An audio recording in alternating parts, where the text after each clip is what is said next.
Et Moi bonjour à aussi, je viens tous, de lancer bienvenue pour cette Audacity. 20e émission de la Je Prolongue. viens de C'est lancer Guillaume qui aussi, ouais. présente l'émission aujourd'hui. Je serai accompagné de toujours deux compères aujourd'hui, mais la compo change différemment comme chaque week-end. 20e émission de la Prolongue, c'est parti.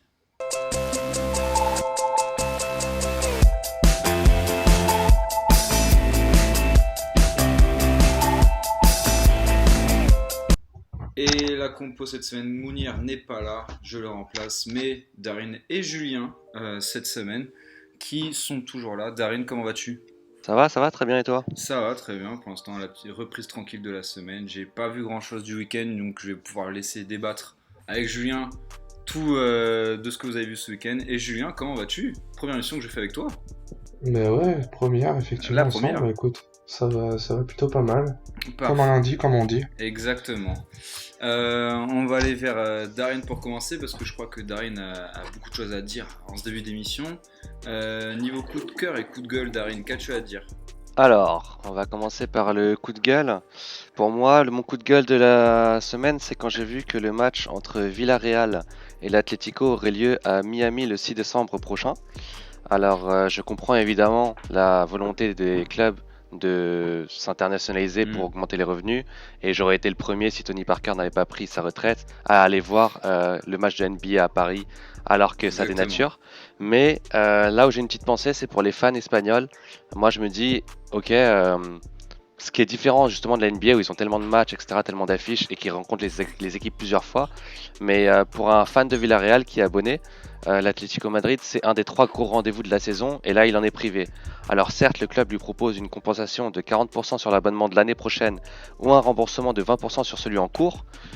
Ah oui, Ouais, quand quand même. même. Mais justement, ça prouve pour moi que malheureusement, enfin, c'est un beau geste, mais ça, en fait, t'as envie de leur dire, ouais, mais je m'en fiche de l'argent. Ouais, Moi, je suis là pour c'est m'abonner, pas. pour voir les gros matchs, pas pour Exactement, ouais. que tu me rembourses une partie. Et Et en plus, on sait que les Espagnols sont très fervents. Les socios, comme on les appelle là-bas, sont souvent là. C'est vraiment bah, des vrais ouais, tout à supporters. Enfin, fait. C'est des vraiment de la sociétaires, chair. ouais, c'est des actionnaires, on va dire un peu. Et aller voir, enfin, me dire, ouais, ok, même s'ils avaient dit, oui, écoute, je te fais 70% sur ton abonnement, mais bientôt ça va être quoi? T'auras ni le Real, ni le Barça, ni l'Atlético, mais t'inquiète, t'as 70% sur ton Mm. abonnement, mais tu t'en fous en fait, parce que tu t'abonnes pas. Évidemment, tu t'abonnes Ouais, pour voir tous les c'est matchs, ça. mais les Vente et Bar, c'est cool, mais t'as quand même envie de voir l'Atlético. Donc là, ça a été mon petit coup de gueule. Ah ben normal. Et coup de cœur, ça va être plus positif évidemment. Pour moi, c'est Amin Harit, joueur du mois de septembre en Bundesliga. J'avais souligné ses performances dernièrement et je suis content, c'est vraiment Mm. mérité. Il joue à un niveau qui est vraiment très intéressant. Et le deuxième coup de cœur, ce sera la performance de Çalhanoğlu contre Lecce. Ça n'a pas permis à Milan malheureusement de gagner, mais il a marqué un super but, il a fait une belle passe décisive et il a été assez actif. En gros, il a été loin du niveau fantomatique qu'il a d'habitude sous les couleurs milanaises. Et s'il commence à retrouver son niveau qu'on a connu en Bundesliga, et bah comme il l'a fait d'ailleurs en Turquie Ah ben c'est contre la sûr que pour France, Milan AC, ce serait pas ce mal. serait vraiment une bonne chose. Donc j'étais assez content. Très bien. Mais alors Julien, tu as un coup de cœur ou un coup de gueule cette semaine? Je vais commencer par un petit coup de gueule après, mais ça va être assez rapide puisque je pense qu'on va aborder ce match plus en détail après. Mais moi, je voulais juste revenir sur l'arbitrage, notamment sur Nice PSG où franchement, l'arbitre, il a vraiment plombé le match. Je trouve ça dommage parce que le PSG n'a pas besoin de ça. Mais en plus, c'était dans un moment du match où justement Paris avait un petit coup de moins bien et l'arbitre en fait il Mm. a tué le suspense parce que Nice aurait pu revenir à un 2-2, on sait pas.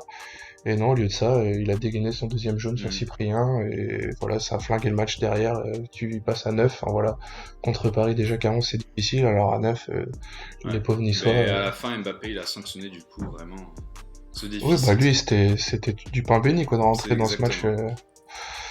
Et un petit coup de cœur, en fait, je voulais rebondir sur Wissam Ben Yedder, parce que la semaine dernière, justement, on en parlait avec Darin et Mounir. On se posait la question, enfin, c'est surtout moi qui l'ai posé d'ailleurs, si Wissam Ben Yedder, le costume, était pas trop grand pour lui en équipe de France. Et je sais pas s'il écoutait le podcast ou quoi, mais en tout cas, il nous a bien répondu ce week-end, Ah bien sûr. avec un doublé. Et enfin, voilà, c'est vraiment un bon joueur, ça, c'est indéniable. Mais du coup, on voit que la complémentarité avec Slimani, bah c'est parfait pour lui, c'est vraiment un joueur comme ça qu'il faut. Donc bah, quitte à Mm. mettre Giroud en équipe de France, pourquoi pas tenter les deux aussi. Giroud Ben Yedder, c'est aussi Pourquoi bien pas, qu'un ouais, pourquoi Slimani pas. Ben Yedder. Donc voilà, mon petit coup de cœur Très de bien. la semaine. On va partir sur un premier tour d'Europe avec Darin et on va se diriger vers l'Espagne pour commencer avec Darin. Qu'as-tu regardé ce week-end en Espagne? Alors, moi, j'ai regardé le match entre Eibar et Barcelone. Donc, au début, j'ai trouvé le Barça très passif sans ballon, surtout en première période. C'était un peu mieux ensuite. Et c'est marrant parce que le Barça, on a l'image de l'équipe de possession, etc. Mais je les ai trouvés vraiment impatients dans la construction de leurs actions, en fait, comme si ils étaient plus capables d'éviter de jouer contre un bloc bas. Alors, ils voulaient aller vite justement pour pas que le bloc adverse se mette en place. Umtiti a été poussif au début, sincèrement. Au début, il fait 2 fautes qui méritent un carton, il s'en sort sans rien. Donc, franchement, il a de la chance et après, il s'est bien repris dans le match. Moi, c'est normal, c'est un retour, hein. Et toujours côté français, j'ai bien aimé Griezmann qui a été super. Bah, il a été buteur sur une très belle passe de l'anglais. Et Mm. avant-dernier, enfin, passeur décisif. Et après, c'est lui qui déclenche le troisième but où Messi choisit de faire la passe. Mais en gros, si Messi avait tiré normalement, entre guillemets, au lieu de l'offrir à Suarez, bah, il avait 2 passes décisives, Griezmann. Donc voilà, franchement, il a fait un super match dans le remplacement, dans tout ça. Donc vraiment du Griezmann comme on l'aime. Et De Jong, je trouvais aussi que je l'ai un peu critiqué ces derniers temps, mais je l'ai trouvé assez intéressant avec la balle, dans tout ce qui était... Il s'adapte petit à petit, on va Ouais, dire. Il s'adapte petit à balle au petit. pied, oui. Dans le sens où balle au pied, il arrive à casser des lignes, etc. Par le dribble. Par contre, dans les appels, dans ce rôle de relayeur droit, et après, quand envie d'aller rentrer, il était relayeur à gauche. Tout ce qui est projection, comme peut le faire par exemple, nous on connaît le cas français avec Matuidi, qui se projette excellemment bien sans ballon. De Jong, c'est Mm. pas encore à ce niveau-là sans ballon, donc c'est à travailler. Et après, honnêtement, Suarez, bon, j'en avais déjà parlé, il est un peu sur le déclin. Évidemment, il a des beaux restes, notamment dans la finition. Mais dans le jeu, honnêtement, dans le pressing qu'il faisait avant, c'est plus ça, etc. Mais bon, il a quand même de beaux restes. Et il est quand même assez utile au Barça. Donc voilà. Après, je sais pas toi ce que tu penses un peu de ce Barça ou de la Liga en général. Ben, le Barça, il est très. Il est souvent raillé à tort à cause d'Ernesto Valverde, pardon, par son jeu parfois très posé, très lent, où il n'y a pas beaucoup d'action. Ça a été beaucoup critiqué ces derniers mois, notamment que ce soit même par les propres supporters. Et de plus, avec cette élimination à Liverpool qui a fait très très mal l'année dernière. Donc, on avait une petite question que je vais commencer je vais laisser Julien répondre en premier. C'est est-ce qu'on peut penser que vu le niveau de la Liga qui a l'air d'être un peu faible cette année, on a vu des équipes comme Grenade émerger, la Sociedad fait un début très intéressant, Séville et Valence qui sont dans le dur. Malgré tout, est-ce qu'on peut dire que le niveau des gros clubs espagnols a-t-il descendu par rapport aux 5 dernières années? On va dire ça comme ça, où on avait l'Atlético qui était 2 fois en finale, le Real a gagné 4 fois, le Barça a gagné au début des années 2010. Est-ce qu'on peut dire que le niveau des gros clubs espagnols a chuté? Ou en tout cas est un peu sur le déclin par rapport aux dernières années? Euh, c'est difficile à dire parce que déjà il y a pas, enfin on est que le 21 octobre, il y a encore pas mal d'équipes en rodage. Est-ce que c'est les gros clubs qui sont moins forts ou est-ce que c'est les clubs moyens qui ont aussi progressé? Ça c'est pareil, c'est un peu compliqué à dire. Après le Barça, franchement, moi je pense que ils seront là. Le titre cette année, il est pour eux. Le niveau de jeu est quand même impressionnant avec la fameuse GSM maintenant en attaque. Même si je suis d'accord avec Darin, hein, Suarez est sur le déclin, mais un mec comme ça, t'as l'impression que jusqu'à 40 ans, il pourra marquer des buts, hein, de toute façon, dans la surface. Donc c'est un peu comme un Cavani, ou enfin, c'est un tueur, quoi. Donc il sera toujours là. Le Real, c'est sûr qu'ils ont un peu de problème cette année. La mayonnaise apprend peut-être plus difficilement. Mais bon, ils ont quand même un effectif sur le papier qui est hyper intéressant. Après, ouais, l'Atlético, c'est sûr que cette année, je les sens moins forts. Et Simone le disait, hein, c'est pas forcément la perte de Griezmann qui leur fait plus mal. Je pense qu'un joueur comme Hernandez aussi leur manque énormément. Enfin, un mec comme ça, c'est un guerrier, c'est un Je suis soldat, d'accord. ça draine un groupe vers le haut. Enfin, voilà, ils seront peut-être moins là. Je suis un peu déçu Mm. aussi de Valence, qui est pas forcément au rendez-vous là où je les attends moi plus cette année. Après, Valence a subi un début de saison, on l'avait évoqué, il me semble, il y a 2 semaines, un début de saison chaotique. Niveau là, c'est plus au niveau à cause des dirigeants. peut-être à cause de... C'est plus à Oui, cause des dirigeants, mais je sais pas trop ce qu'ils c'est très font. chaotique. Là, j'ai vu récemment que j'ai plus le nom de l'autre stade qu'ils avaient commencé à construire, mais que les travaux allaient Oui, reprendre. oui, le... Ils savent pas ce qu'ils veulent, ils savent pas où ils en sont. Moi, c'est un C'est club ça. que j'ai une affection un peu particulière pour ce club et je suis un peu déçu Je suis d'accord. Darin, toi, de ce qu'est-ce que t'en club-là. penses du coup du niveau moyen des gros clubs, on va dire des 4-5 clubs espagnols? Est-ce que pour toi il est sur le déclin ou pour l'instant il n'y a pas à s'inquiéter, tout va bien, c'est juste du rodage? C'est du rodage, mais c'est un rodage qui est hyper long. Si tu veux, moi sur les dernières années, Hmm. certes on est que fin octobre, mais fin octobre les grands clubs espagnols avaient déjà leur certitude. Et là dans le jeu, alors évidemment ils ont des joueurs qui font qu'ils vont gagner des matchs, etc. Mais dans le jeu, je ne vois aucune certitude chez aucune équipe espagnole. Et c'est assez étrange, surtout qu'on sait que la Liga c'est un championnat, sans vouloir aller dans les clichés qui normalement misent tout sur la technique, etc. Bah là, honnêtement, je vois pas beaucoup Ouais. de maîtrise, que ce soit au Barça, au Real, à l'Atlético, et on parle aussi de Séville, de Valence. En fait, c'est tous ces clubs, comme on dit, ils sont dans une situation, et c'est tous en même temps ça qui est assez étrange, de renouveau, et ça, la mayonnaise prend du temps à venir. Alors on me dira, c'est normal, il faut du temps en football, etc. Mais le fait est que c'est la première année où tous les gros d'Espagne sont à ce point-là en rodage à ce niveau de l'année, et je trouve ça un peu bizarre. Mais bon, Ouais, après, et moi, pour conclure rapidement, je pense que pareil, je vais pas non plus dire qu'il est en déclin, mais on peut dire que cette année, ça va être une année un peu pas de transition rodage, je sais pas comment dire ça, parce que l'Atlético, certes, ils ont perdu Griezmann, ils ont aussi perdu Hernandez, qu'on sous-estime beaucoup, je pense, pour sa perte. Godin aussi, Godin, hein. Godin aussi, Godin effectivement qui est à l'Inter. L'intégration de Joao Félix, qui on sait est un crack, et on sait quand on sait les difficultés qu'avait Griezmann à ses débuts, on peut se dire que Joao Félix va être pareil, il va mettre du temps à s'intégrer, à se mettre l'effectif espagnol, etc. Le Barça a un jeu qui est beaucoup moins flamboyant, forcément, que ces dernières années, mais ça sera peut-être toujours solide parce qu'on sait que quand tu as un Messi dans l'effectif, il peut tout se passer dans un match. Et le Real, déjà demain, ça va être un match limite décisif pour eux en Ligue des Champions. Donc t'imagines le début de saison qui est un peu bizarre du Real, qui est sur le podium en Liga, mais qui est en Ligue des Champions, et dans un match décisif déjà demain. Donc c'est très compliqué pour eux. On va après s'être envolé pour l'Espagne, mais on va passer de l'autre côté de la Manche. On va passer chez les Anglais pour Darin, avant de conclure un troisième tour d'Europe plus survolé. On va passer sur Manchester United-Liverpool. Darin, qu'as-tu à nous dire sur ce match? Liverpool qui me semble perd ses premiers points de la saison, non? Ouais, tout à fait, c'est les premiers points perdus de la saison pour Liverpool. Et bah, vous savez que je suis un sympathisant de Manchester United, donc forcément le match nul, je le signais avec les deux mains. Ça veut pas dire que c'était un match très réjouissant, honnêtement l'affiche a été assez décevante. Manchester a fait le choix, enfin Solskjaer ou Manchester, enfin le staff, de faire un bloc vraiment bas. À mon avis, c'était par peur de la profondeur, surtout quand tu sais qu'il y a Mané en face. Oui, c'est ça, c'est avait-il le T'as choix? Mané en Avait-il le face, choix, donc quoi. C'est surtout c'est ça, ouais. délicat. Si tu laisses ne serait-ce que 3 mètres, 4 mètres dans ton dos, lui il va s'engouffrer, surtout qu'il est tellement fort. Bon, bref. Mais malheureusement, du coup, ça a donné énormément de liberté au milieu. Wijnaldum, honnêtement, sur la première période, il a fait des enchaînements au milieu. Il avait tellement de place, on aurait dit que c'était Zizou. Bon, bref. Le plan de jeu, il était laid, mais il a été efficace et bien réalisé, dans le sens où on sait Rashford a marqué sur une belle contre-attaque avec James utilisé en tant que détonateur. Donc franchement, c'est cool. Rashford, c'est assez bizarre parce que franchement, il se trouve plein de fois, il fait des matchs pas terribles et face au gros en général, il arrive à tenir plus ou moins son rang. Donc ça, c'est assez incroyable.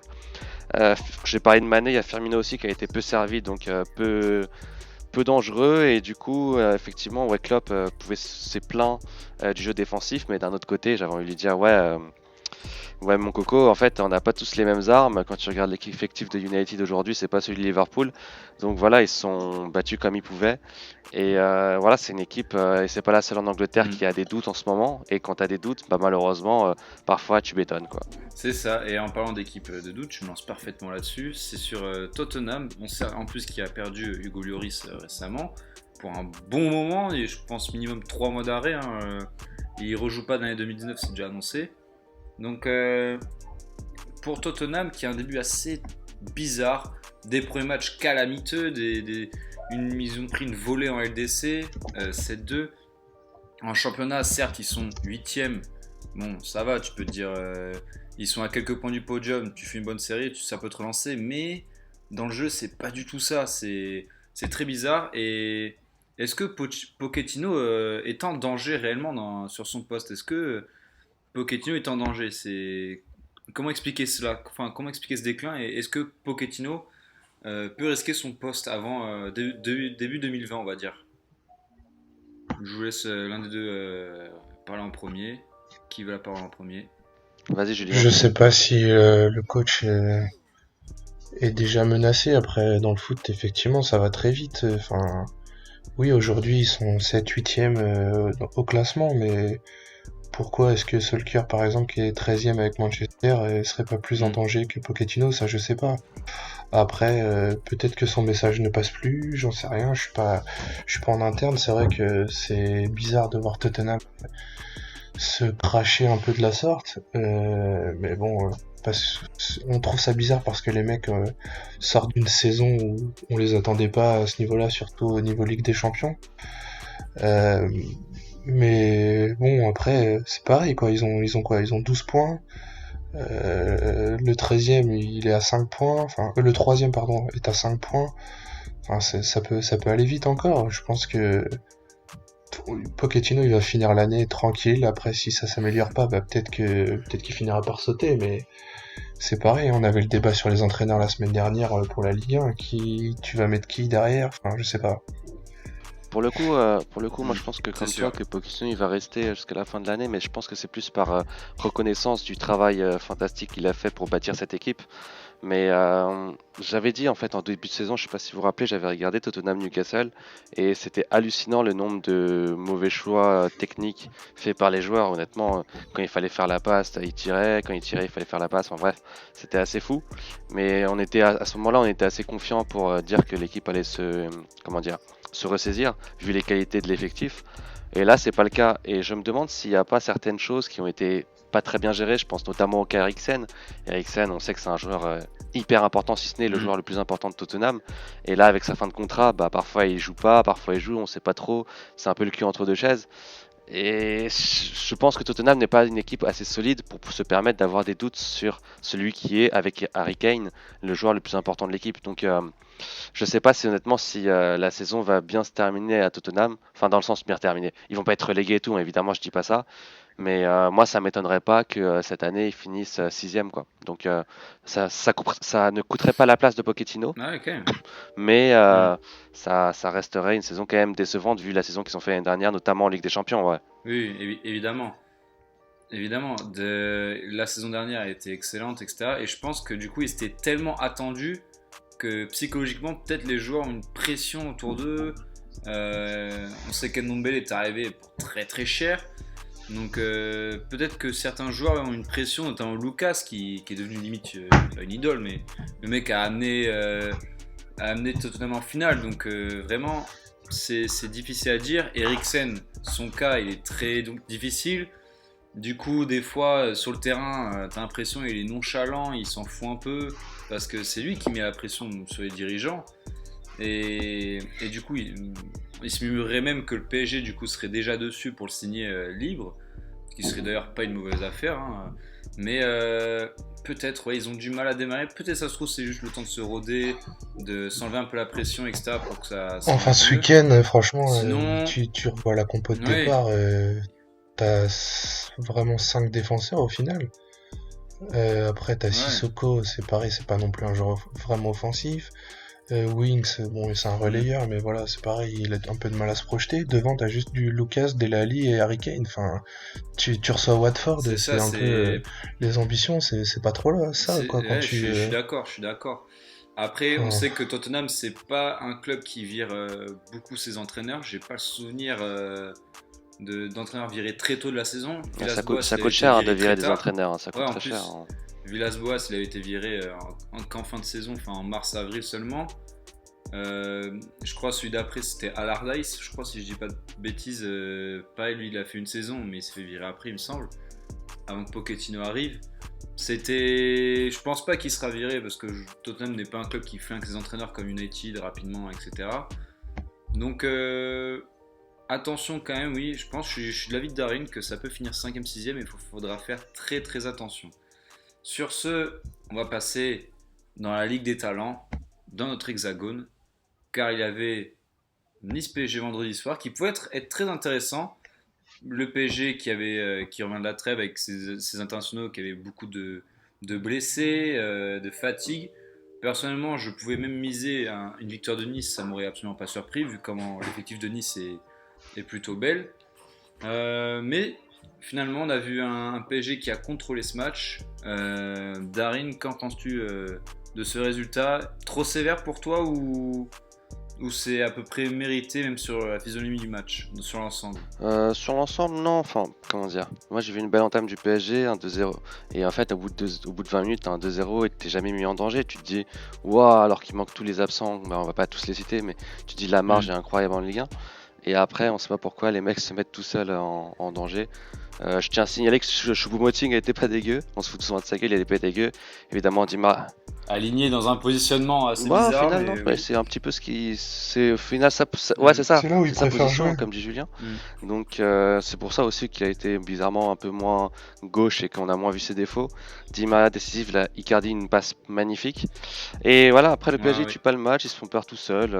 Marquinhos, alors c'est rare pour signaler. Belle remise de la tête, hein. Mais il Belle fait une remise de mauvaise la tête entrée, hein, sur c'est le but rare, c'est niçois. rare. Mais il y a aussi, il n'est pas le seul, hein, Diallo assez nonchalant qui laisse le centre passer. Kimpembe aussi qui est pas très actif et du coup quand trois défenseurs font une connerie en même temps, bah but hein, normal. Et après bon la double Mm. expulsion dont tu as parlé Julien qui fait que tu souffles mais c'est un peu cadeau. Et Mbappé m'a fait beaucoup rire parce qu'il est rentré vraiment, enfin t'avais l'impression qu'il est rentré pour faire ses stats. Il est rentré, il restait 10 minutes et j'ai dit à mes potes, j'ai fait un pari, on était dans le bar et j'ai dit ouais je vous parie qu'il va tirer 5 fois. Bah j'étais pas très loin parce qu'il a tiré 4 fois en 10 minutes. Hein. Donc mais bon après, Ça, c'est vraiment Mbappé. Ça, c'est vraiment Mbappé. Je me rappelle du match contre Bordeaux ouais, où non mais quand il mille rentre fois il il veut peut faire ses stats décaler quoi. des, Après moi des j'étais content passes pour lui, à Neymar. il, Il croque, hein. il marque donc c'est cool mais Mm. Oui, c'est Mais sûr. sur le but d'Icardi, il aurait pu tirer aussi, hein, donc je trouve ça bien qu'il lui a remis non aussi. c'est sûr et j'aurais bien aimé qu'il frappe parce que ça aurait fait un cinquième tir, ça m'aurait donné raison mais il a fait la passe donc voilà, c'est bien C'est pour lui sûr. aussi hein, d'être un peu altruiste parce que le PSG sera plus fort avec un Icardi en confiance de toute Oui. façon donc ouais Oui, non oui, c'est bien très d'avoir bien, fait oui. ça. Oui, il s'intègre petit à petit. Je pense que là, il commence réellement à être à Oui, il 100%. enchaîne les buts, On sait Icardi, que c'est bien, hein. Donc c'est. là, Donc on va là, voir l'éternel débat Icardi ou Cavani, qui va être ben, titulaire en pointe. visiblement, je pense que. En plus, Cavani a On n'a rien de pas fini blessure. d'entendre parler de ça. Je pense que là, Icardi, il grappille sérieusement des points. Donc, faut que déjà qu'il est en fin de contrat, Cavani. Tourelle, Oui, bah, c'est le successeur annoncé, peut-être Icardi, de son toute choix, il va façon. être très vite lancé sur Icardi, peut-être Tourelle. Hein. Après, Tourelle va pas se plaindre, il voulait Ah oui, il voulait un effectif pour faire de ah, la au moins, rotation. Là, il a quand même deux c'est avant-centres sûr. De de niveau grande qualité. international. En plus, pas dans le même style non plus, mais on va dire qu'ils sont dans la surface très forts. Donc c'est sûr que il peut être très content de ça. En plus, Paris, du coup, qui affronte l'OM dimanche prochain pour ce Classico. L'OM qui s'est rassuré face à Strasbourg. Difficilement, mais qui est là. Avec Strootman qui a marqué. Camara qui revenait de suspension, qui ouvre le score direct. Finalement, l'OM, bon, en conférence de presse, Villas-Boas qui a dit que clairement, ils n'avaient pas de chance face au PSG. Enfin, ça sera très compliqué. Je pense qu'on est tous du même avis ici pour dire que si l'OM gagne, ça sera un exploit, ce sera un vrai exploit. S'il ramène un match nul, c'est possible. On a déjà vu l'OM faire des matchs, se transcender et faire des matchs et ramener des fois un point. Donc, mais Paris, faut faire attention à ça. Donc voilà, je pense qu'un prono pour PSG-OM dimanche. Qui veut commencer pour les Oh, pronos? bah, victoire de Paris, c'est clair. Enfin, après, Marseille, s'ils jouent comme hier, franchement, ils vont pas faire le poids face au PSG. Enfin, ça, y a pas photo. Enfin, j'ai vu le match. Bon, je vous avoue, pour être franc, j'ai raté le début, donc j'ai pas vu le but de Camara. Et je me suis fait chier tout le match après. Enfin, Marseille, ils sont pas non plus tombés contre un grand Strasbourg. Hein. Strasbourg, ils sont pas réputés pour marquer beaucoup de buts de toute façon. Donc, en prenant un but au bout de 5 Strasbourg minutes qui est de jeu, dernier de bah, Ligue 1, j'ai vu ça tout à l'heure. Strasbourg qui est dernier de Ligue 1, oui, c'est assez ils sont étonnant. pas à leur place non plus, mais enfin, voilà, s'ils marquent pas de but, ça va être difficile de gagner. Enfin, il y a d'autres équipes en Ligue Je 2 suis qui ont ce d'accord. problème que je connais très bien, on pourra en parler aussi, mais bon. Mais voilà, Marseille, oui, d'accord, il y a peut-être des joueurs qui vont revenir. Je crois que Payet, je sais pas s'il revient de suspension dimanche, Mais s'il y a des joueurs comme ça qui reviennent, ça peut être un En plus. plus, Mais on dans sait tous qu'à les cas, Paris, il y aura des absents. On sait que Neymar sera absent, Gay devrait être absent, Cavani sera pas à 100%, Mbappé pas à 100%. Donc il y a peut-être un coup à jouer, hein. Mbappé d'ici là, il peut Oui, bien c'est se sûr. préparer. Il sera Hmm, titulaire contre Marseille. Ça, c'est je sûr. me fais pas de soucis. Hmm, Mais il y a pas match entre les ouais, c'est deux ça. équipes. Enfin, Darin, je pense que pareil, un prono très rapide en 10 secondes. Un prono pour MPG. Ouais, non, victoire du PSG, mais j'espère que Marseille va Hmm. attaquer le match avec beaucoup d'envie pour que ce soit un peu spectaculaire. Moi, je vais dire que ça sera une victoire à 2-0, allez 2-0 du PSG, mais que Marseille fera bien douter le PSG en première mi-temps. Ils ont souvent fait des schémas comme ça, mais qu'après le premier but, le PSG ça va dérouler comme on connaît, et ça va être le rouleau compresseur, donc ça peut être 2-0 voire 3-0 si jamais il y a des scénarios un peu bizarres. Donc voilà. On va rester en France, et là Julien va nous tenir une petite chronique sur la Ligue 2, qui est une journée, alors, la journée de la Ligue 2. Bon, je sais pas si tu as beaucoup à dire sur cette journée, mais on va quand même te laisser en parler parce que je crois que c'est assez inédit ce qui s'est passé ce week-end. bah, je pourrais vous parler de tous les buts qui ont été marqués lors de cette journée, puisqu'il y en a pas eu énormément. Même s'il y a eu un match samedi où il y a eu plus de buts que tous les autres matchs réunis, limite. Mais bon, à l'heure où je vous parle, on a un Lens OCR qui a déjà quasiment une demi-heure de jeu qui est toujours à 0-0. Bah voilà, en fait, ça résume bien tous les matchs de Ligue 2 qu'on a eu ce week-end. Bon, moi, c'est un secret pour personne, hein, j'ai d'abord regardé le match de Châteauroux. Châteauroux qui recevait le Paris FC, un match de bas de tableau puisque les deux clubs étaient Mm. enfin limite relégables avant le match. Et voilà, c'était un match chiant comme on peut s'y attendre.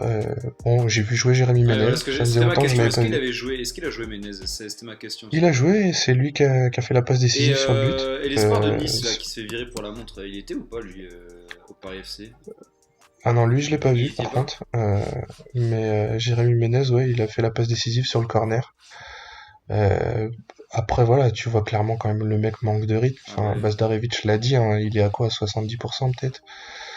Mais voilà, enfin techniquement, je pense qu'il sera quand même présent, il fera du bien au PFC. Franchement, le PFC, quand tu vois que sur le papier ils ont quand même un Jérémy Ménez et un Pi 3 pas, enfin, je pense que ça reste sympa hein, comme ligne d'attaque. Ah ouais, c'est vrai que ça nous rappelle la Ligue 1 2008-2010 dans ces années-là, avec Pitre. Là où à Donc, Châteauroux tu fais jouer des joueurs amateurs, enfin c'est hmm, toujours ça fait plus rêver quoi. c'est Mais bon. sûr. Euh, Sur ce, on va juste, vu que tu connais bien Ligue 2, est-ce que c'est quoi ton favori cette saison? Parce que moi, la Ligue 2, pour avouer, je ne suis absolument pas du tout. Donc c'était quoi le favori qui se démarquait clairement, hein? On parle beaucoup de Lorient notamment. Oui, bah Lorient ils sont premiers, hein, ils ont perdu qu'un seul match pour le moment, donc ils auraient déjà dû remonter l'année dernière. Franchement, Hmm. je sais pas pourquoi ça a pas fait le taf. Hein. L'année dernière, franchement, quand j'ai regardé des matchs où je voyais notamment Claude Meurice Ah bah oui, qui était à Lorient encore, lui, enfin voilà, c'est clair que ce mec-là il devait aller en Ligue 1. hmm, Hein. c'est sûr. Là, cette année, il peut que exploser avec Ouais. Nice. Mais ouais, Lorient sera là. Hmm. Lens, s'ils continuent comme ça, c'est pareil. Hein, ils vont se battre pour la montée. Après, le troisième, c'est Sochaux. Franchement, on les attendait pas forcément Surtout là. après leur saison dernière où c'était très très chaud pour eux, Ouais, donc c'est voilà. bien, c'est cool. Est-ce qu'ils vont tenir le coup? Je sais pas. Hmm. Quand tu vois que après il y a des clubs comme Caen qui arrivent pas, enfin qui est 17ème là ce week-end. Enfin ils sont méconnaissables. Mais voilà. Enfin ouais, les Hmm. favoris pour le moment c'est Lorient-Lens. D'accord. Après toujours se méfier de 3 aussi Oui, qui toujours, sera là toujours, jusqu'au qui bout. aime beaucoup faire ascenseur, comme chaque année, j'ai l'impression. Donc, on sait jamais. Les Oui, gars, j'avais deux petites oui, remarques évidemment, pour clôturer je voulais vous en ce parler, tour ouais. d'Europe, j'allais venir pour clôturer ton tour d'Europe, Darin.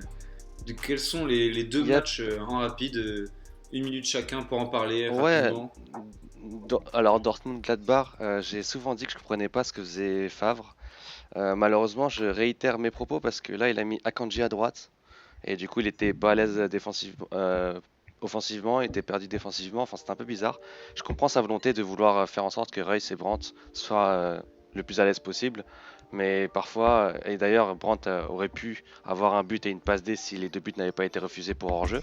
Bon, il y a eu un 0-1 quand même pour Dortmund malgré tout. Mais ouais, franchement, je comprends pas trop. Et en plus, son équipe, elle est Un hyper hors-jeu facile à du bout contrer. du pied, pour hasard, de ce que j'ai vu, vraiment, Ouais, ça joue ouais, au non, mais talon près. c'est incroyable. Ouais, c'est assez incroyable. Le deuxième, je dis pas, mais le premier dont tu viens Mm. de parler, ouais, c'est assez incroyable. Et l'équipe de Dortmund est hyper facile à contrer en fait. Si tu mets quelqu'un sur Witzel, s'il est neutralisé, bah en fait, il saute le milieu et la défense, elle tient pas. Enfin, en gros, il compte sur les sauvetages de Hummels, qui a un gros niveau, heureusement pour eux. Mais franchement, c'est très fébrile. Et Mbolo, qui est un bon joueur, mais c'est pas non plus un joueur incroyable. Il a 100 ballons avec ses courses, il les a beaucoup gênés. Et Thuram sur l'aile, il leur a fait vraiment mal aussi.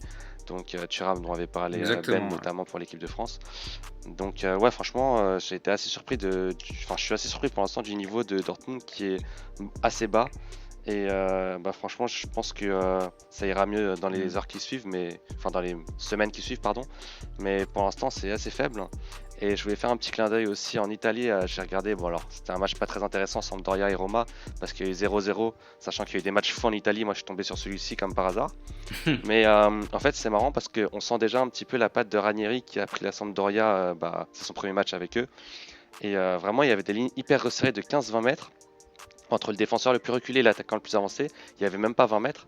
Et c'est ça qui est drôle parce qu'en fait, tu te dis, mais dans ce cas, en fait, la Roma avait juste à prendre de la profondeur. Mais avec Kalinic puis Dzeko, parce que Kalinic s'est blessé devant, bah, ça va pas très vite donc tu prends pas de profondeur. C'est Et sûr. l'alternative Florenzi, il sait pas contrôler le ballon, Florenzi, donc ça marchait pas non plus.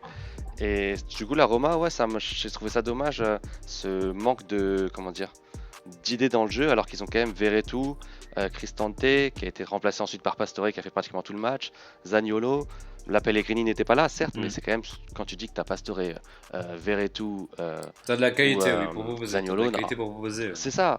Et Mm. sincèrement, j'étais assez déçu. Et bah, la Roma, qui avait fait des belles choses en Europe récemment, notamment en demi-finale de la Ligue des Champions il y a 2 ans, Mm. là, je les vois vraiment pas faire une grosse Je suis campagne d'accord. européenne, Pour ma part, même si je bon, les on ai verra. carrément pronostiqués hors européenne, pour ma part. Je les ai pronostiqués, je crois, 6 ou 7e, je crois, de mémoire. Je crois que ça va pas en Europa League de mémoire de ce que j'ai mis. On va aller vite vers la compétition la plus importante du foot, celle qui fait saliver les spectateurs le mardi et le mercredi.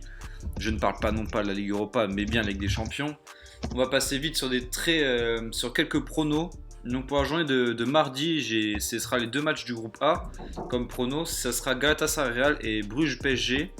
Vos pronostics, messieurs, sur ces deux matchs pour la journée de mardi avant de passer à mercredi. Oh, Paris, c'est minimum un 3-0 là, hein. Enfin, même si Bruges.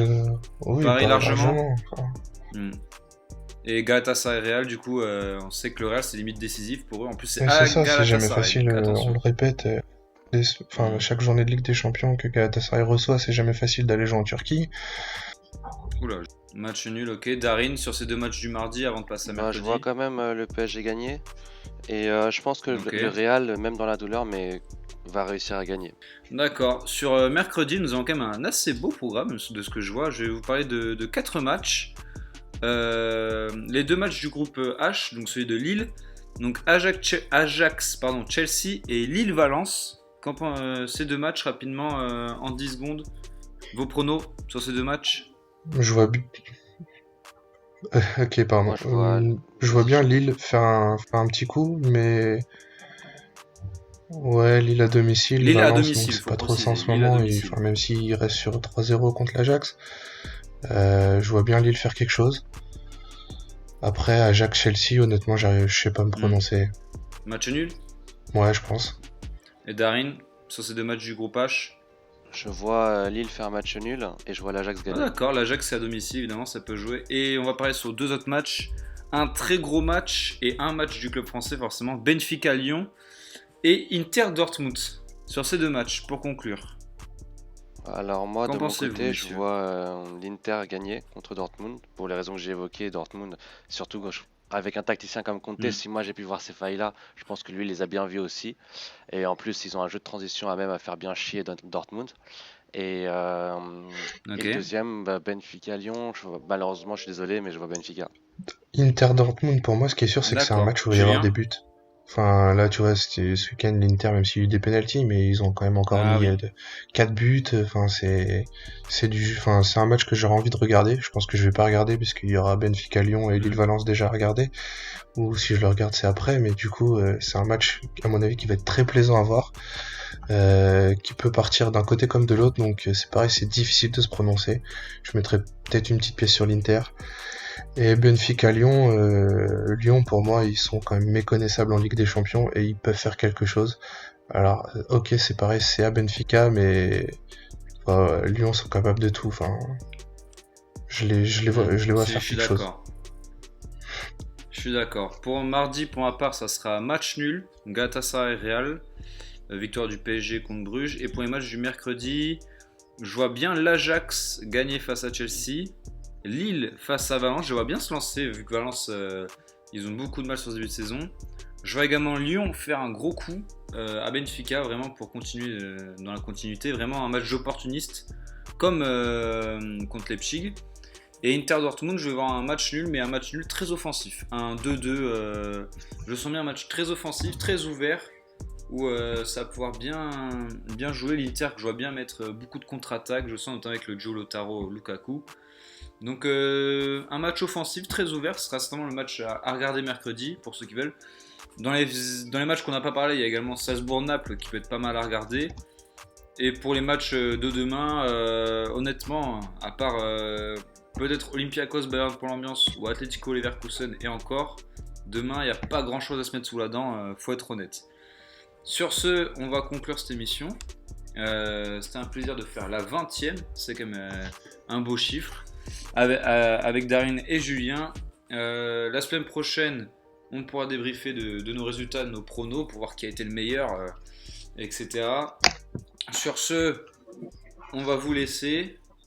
On espère que les clubs français vont bien se porter, que ce soit en Ligue des Champions et en Europa League. Et on espère également un beau classico pour clôturer cette semaine de foot. Et pour qu'on puisse bien parler foot pour la 21e, pour la semaine prochaine. C'est la fin de cette 20e émission de la Prolongue. Merci à tous. Merci Darine et Julien. Ciao à tous. Ciao. Salut!